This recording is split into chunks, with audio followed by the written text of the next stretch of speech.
ઝાલોદ નગરમાં અનેક જગ્યાએ ખાડા જોવા મળી રહ્યા છે। આ ખાડા ગેસ એજન્સી તેમજ વીજ કંપનીના હોવાની માહિતી મળી રહી છે। આ કંપનીઓ દ્વારા ખાડા ખોદવાની કામગીરી દરમિયાન ટ્રાફિક અંગે કોઈ પણ જાતનું પ્રોટેક્શન મૂકવામાં આવતું નથી, જેના લીધે ઘણીવાર દુર્ઘટના સર્જાઈ જાય છે।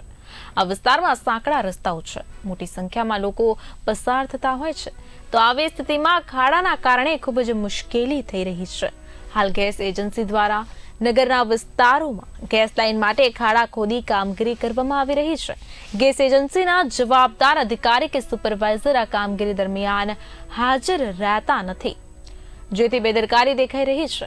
સરકારી ધારાધોરણ અને નિયમો અનુસાર જવાબદાર અધિકારી કે સુપરવાઇઝરની હાજરી રહે તે ખૂબ જ જરૂરી છે। હાલ આ ગેસ લાઇનનું કામ ઝાલોદમાં ચાલી રહ્યું છે અને તેના સંદર્ભે વાવડી ફળિયામાં તમે દેખી રહ્યા છો ઠેર ઠેર કોઈ પણ ટેકનિકલ ગાઈડન્સ વગર અને કોઈ પણ જિમ્મેદાર અધિકારીની હાજરી વગર આ ખાડા ખોદકામ ચાલી રહ્યું છે તથા આ જે પાઇપલાઇનનું કામ ચાલી રહ્યું છે તે બિલકુલ અનસ્કિલ્ડ લેબર અત્યારે આ કામ કરી રહી છે।